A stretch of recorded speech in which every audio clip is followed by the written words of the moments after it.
Hello students, आज हमारा topic है माइक्रोसॉफ्ट एक्सेल। तो माइक्रोसॉफ्ट एक्सेल के अंदर आज हम आपको VLOOKUP with array number and VLOOKUP with use column sheets बताने जा रहे हैं। जैसे कि हमने पिछले वीडियोस में वीलुकअप विथ मैक्रो रिकॉर्डिंग सीख चुके हैं, तो आज हम आपको वीलुकअप विथ एरे नंबर और वीलुकअप विथ कॉलम्स बताने वाले हैं। ये आपके लिए बहुत ही यूज़फुल होने वाला है आपके जॉब वर्क में या फिर किसी इंडस्ट्रियल एरिया पे। तो आप इसमें बड़े ध्यान से देखिएगा स्टूडेंट्स। तो सबसे पहले मैं वीलुकअप विथ एरे नंबर बताने जा रहा हूँ। मेरे पास ऑलरेडी यहाँ पे एक डेटा है, मैंने पहले से बना के रखा है। तो आप देख सकते हो ये हमारे पास डेटा है और इसको हमने ऐसे सेलेक्ट किया और डबल क्लिक करके इसको हमने पूरा इक्वल उसी के अकॉर्डिंग मेंशन कर दिया जितना डेटा बड़ा है। ओके, उसके बाद देखिए मैंने यहाँ पे थोड़ा सा इसको डेकोरेट कर देता हूँ और इसका मैंने हेडिंग यहाँ से ले लिया, control C then control V. मैं यहाँ पे थोड़ा फॉर्मेट बना रहा हूँ। अब जैसे कि हमारे पास ये डेटा है, कंट्रोल सी एंड मैंने कंट्रोल वी किया। उसके बाद मैंने यहाँ से भी कंट्रोल सी कंट्रोल वी करके मैंने यहाँ पे डेटा ले लिया। ओके, तो अब मैं आपको बताने जा रहा हूँ। देखिए array number, VLOOKUP with array number. देखिए तो मैंने यहाँ पे 1 लिख दिया, फिर मैंने 2 लिख दिया, ठीक इसी तरीके से 3 4 5 6 7। ये देखिए 7। तो आप देख सकते हो यहाँ पे 1 2 3 4 5 6 7 इस तरीके से आप 255 तक आगे बढ़ा सकते हो एरे नंबर आपके कॉलम वाइज।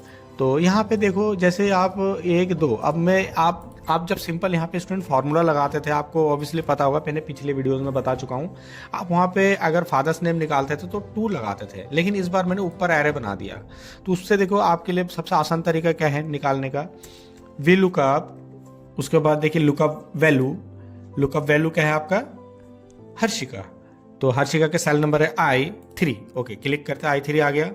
देन जैसे कॉमा करेंगे, देखिए सिंटैक्स नीचे देखो डार्क होता जा रहा है, टेबल एरे। तो टेबल एरे क्या है आपका, कंपनी का कोई भी डेटा हो सकता है, उसको आप ऐसे सेलेक्ट कीजिएगा, जितना भी बड़ा डेटा है वो आपका टेबल एरे कहलाता है। तो A2 से G13 देखिए आ गया टेबल एरे सेलेक्ट करने पे। ओके, उसके बाद कॉमा, फिर देखिए column index number. Actually column index number हमारा ये एरे नंबर होता है एक्चुअली। ये देखिए मैंने स्टार्टिंग से लेकर एंड तक, मतलब I1 से लेकर वो 1 तक मैंने ऐसा सिलेक्शन दे दिया। फिर क्या होगा, जैसे आप कॉमा करेंगे, फिर देखिए एग्जैक्ट मैच के लिए फॉल्स लिख सकते हो या फिर आप 0 भी लिख सकते हो। ऐसे आप टाइप करके ब्रैकेट क्लोज देन एंटर। ये देखिए स्टूडेंट्स हर्षिका का आ गया यहाँ पे मिस्टर आलोक। ये देखिए मिस्टर आलोक आ गया।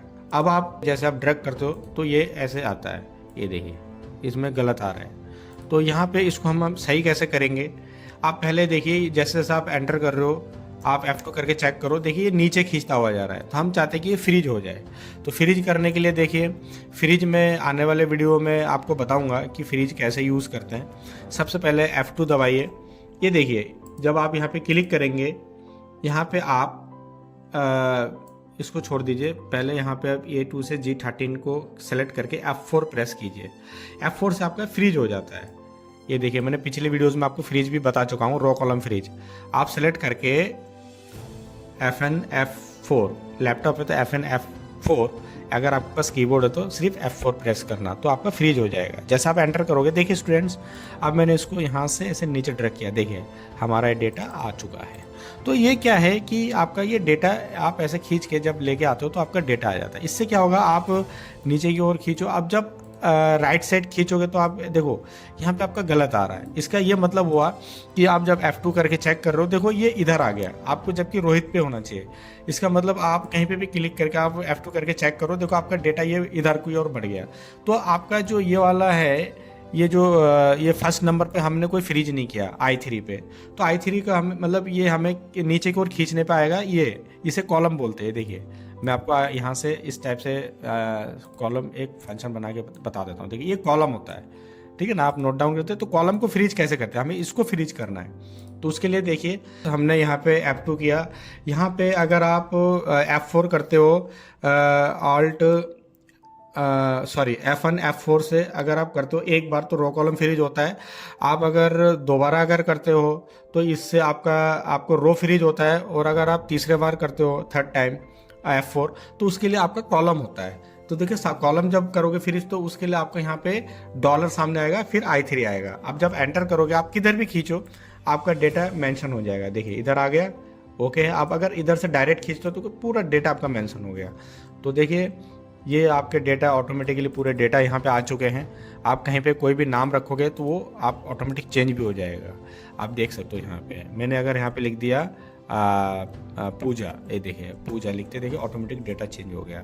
आपको मैं चेक करा देता हूँ F2, देखिए F2 करके आपका ये सामने देखो। ये तो आपको समझ में आ गया स्टूडेंट्स। देखिए हमने ये पूरा देख रहे हो ये डॉलर आ रहा है, ये पूरा डॉलर F4 से वन टाइम आता है। तो यहाँ पे मैं थोड़ा सा इसका सिंटेक्स लिख देता हूँ।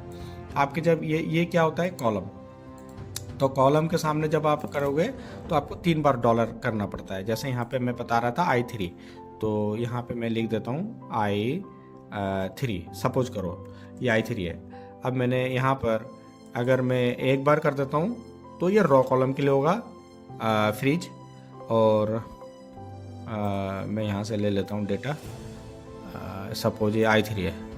अब देखिए अब मैंने यहाँ पे जाके एक बार कर दिया F4, तो देखिए ये आपके रो कॉलम के लिए हो गया, दूसरे टाइम क्या कॉलम के लिए सॉरी रो के लिए हो गया, तीसरे बार किया तो ये कॉलम के लिए हो गया। तो ये आप एक बार नोट डाउन कर लीजिए।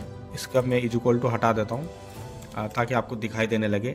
ये कॉलम के लिए हो गया, तो इसे आप नोट डाउन कर लीजिए स्टूडेंट्स। जब आप कभी नीचे की ओर खींचोगे कॉलम के लिए तो आपके लिए ये यूज़ करना पड़ेगा। मैं यहाँ पे और एक डायग्राम बना के दिखाता हूँ। ये देखिए अगर आपको मान लो ये आपका रो है, अब ये आपका रो है ना स्टूडेंट, देखिए ये आपका रो हो गया। तो इसी रो को अगर आपको फ्रीज करना है, जब आप कोई भी चीज़ इधर खींचोगे तो उसके लिए देखिए मैं यहाँ पे I3 के ऊपर ही बता रहा हूँ। जैसे मैंने यहाँ पे इज इक्वल टू ये I3 ले लिया, सपोज दैट ये I3, ओके। अब मैंने देखिए यहाँ पर अगर मैं यहाँ पे F4 कर देता हूँ एक बार तो ये तो रो कॉलम के लिए हो गया। दूसरा टाइम जब करते हैं सेकंड टाइम F4 तो ये आपका हो गया रो के लिए। कहने का मतलब ये है, देखिए इन दोनों में थोड़ा सा अंतर मिलेगा। ये देखिए स्टूडेंट्स इसमें और इसमें अंतर है।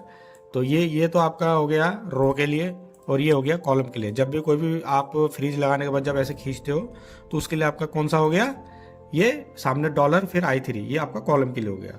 तो मैं यहाँ पे लिख भी देता हूँ, आप नोट डाउन कर लीजिए। ये कॉलम्स के लिए हो गया। और ये किसके लिए हो गया, जब यहाँ से कोई भी चीज़ आप खींचते हो तो ये हो गया आपका रो के लिए। तो यहाँ पे मैंने रो लिख दिया ROWS, ओके। तो ये बहुत ही इंपॉर्टेंट है स्टूडेंट्स, ये जॉब वर्क में बहुत ही यूज़फुल है।